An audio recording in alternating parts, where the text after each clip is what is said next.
স্বাতী সেনগুপ্তার লেখা গল্প পুনর্জন্ম।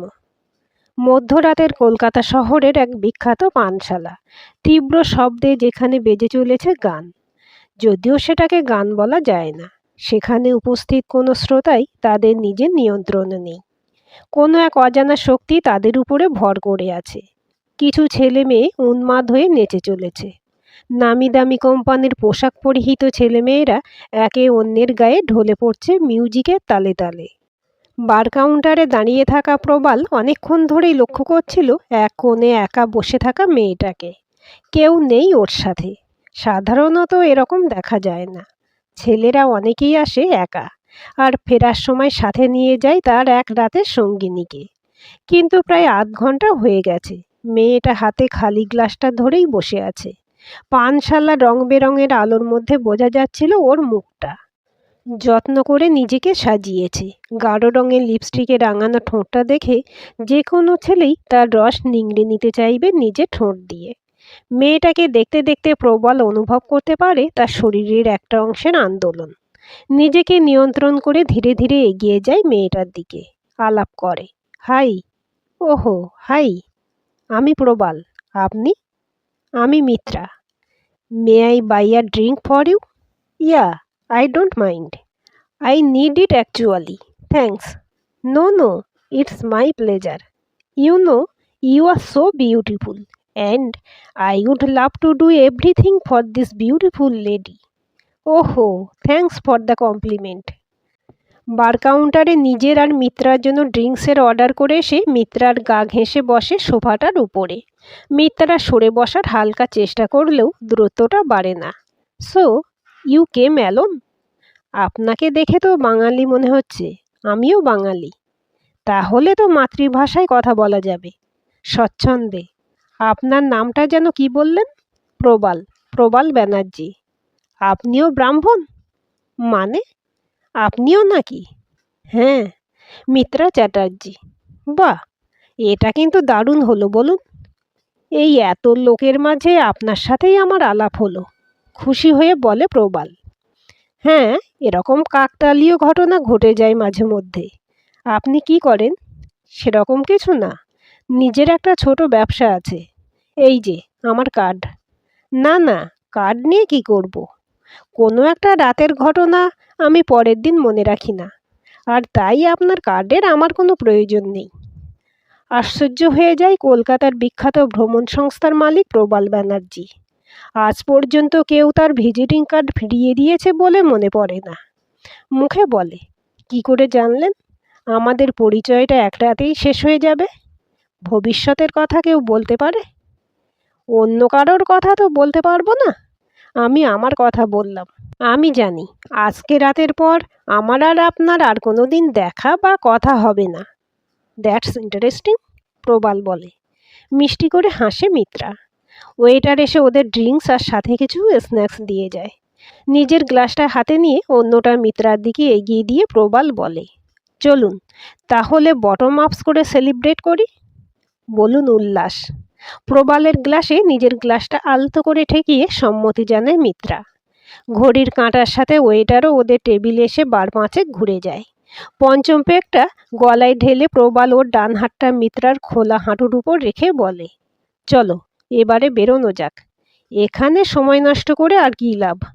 আপনিটা তুমিতে নেমে এসেছে ততক্ষণে। মন্দ নয় আইডিয়াটা। চলুন যাওয়া যাক। কোথায় যাবেন? হোটেল না আপনার বাড়ি? তোমার আপত্তি না থাকলে আমার বাড়ি। সেটাই ভালো, একটু রিল্যাক্স করে থাকা যাবে। একে 5 পেগ, তার উপরে এরকম একজন মহিলার সঙ্গ পাওয়ার কল্পনায় প্রবালের নেশাটা আরও বেশি করে চেপে বসেছে। মনে মনে ভাবছে কতক্ষণে বাড়িতে যাবে আর ওই সুন্দরী শরীরটাকে তাড়িয়ে তাড়িয়ে উপভোগ করবে। পানশালা থেকে ওরা বেরিয়ে পড়ে। মিত্রাকে গেটের সামনে দাঁড় করিয়ে নিজে পার্কিং লটে চলে যায়। ড্রাইভারকে সেদিনের মতন বিদায় জানিয়ে দিয়ে গাড়িটা নিয়ে সোজা মিত্রার সামনে এসে দাঁড়ায়। কালো রঙের বিএমডব্লিউটার দিকে একবার তাকিয়ে দরজাটা খুলে ঢুকে বসে পড়ে মিত্রা। ঘড়িতে তখন রাত 2টো। গভীর রাতের নিস্তব্ধতাকে খণ্ডন করে গাড়িটা হাওয়ার গতিতে ছুটতে থাকে পিচ ঢালা রাস্তার বুক চিরে। আধ ঘন্টার মধ্যেই ওরা পৌঁছে যায় জোকা সংলগ্ন একটা বিলাসবহুল ফ্ল্যাটে। স্বয়ংক্রিয় আলোগুলো জ্বলে ওঠে সেগুন কাঠের সুসজ্জিত দরজাটা খোলার সাথে সাথে।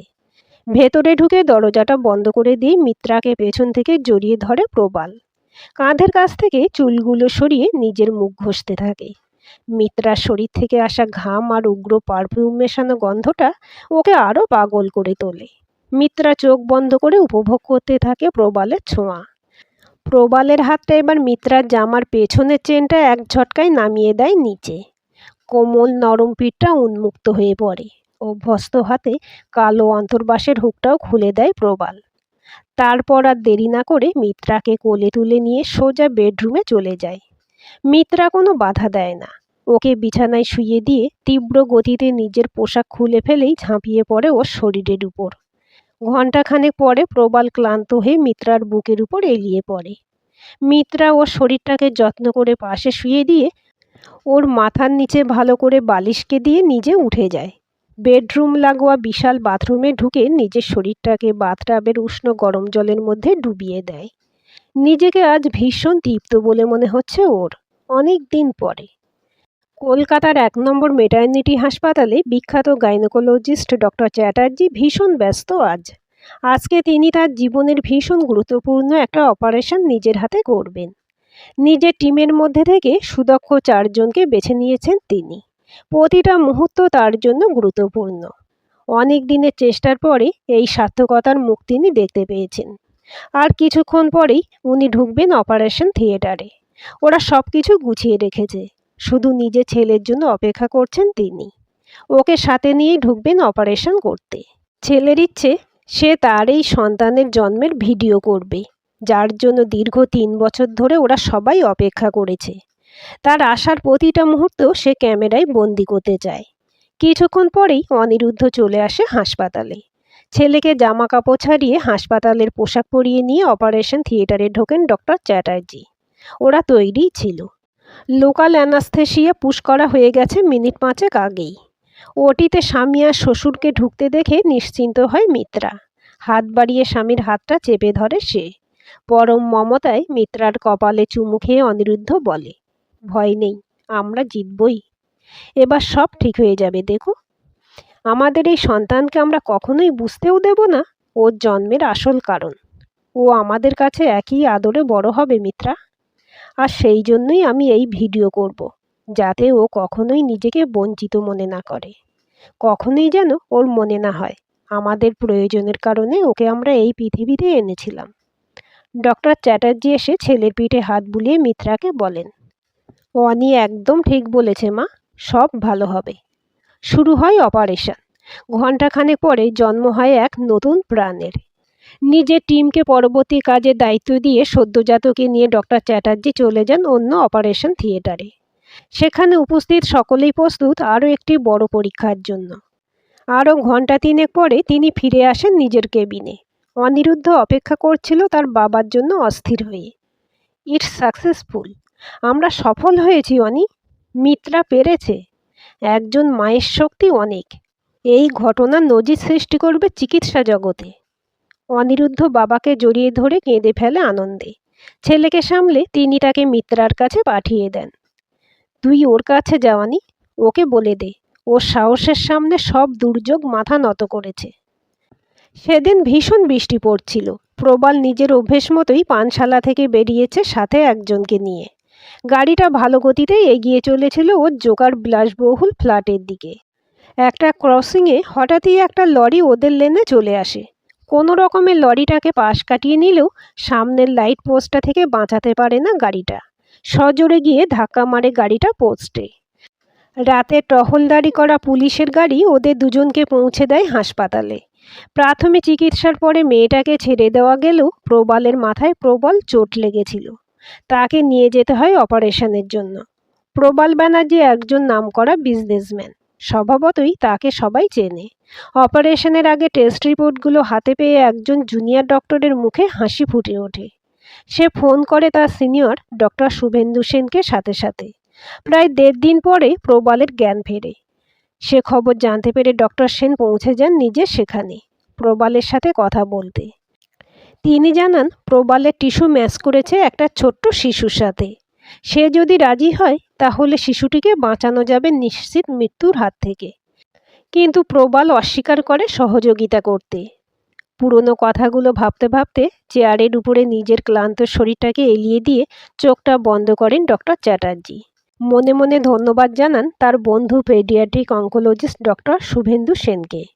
তাকে পাশে না পেলে এই এত বড় অপারেশন সফল হতো না।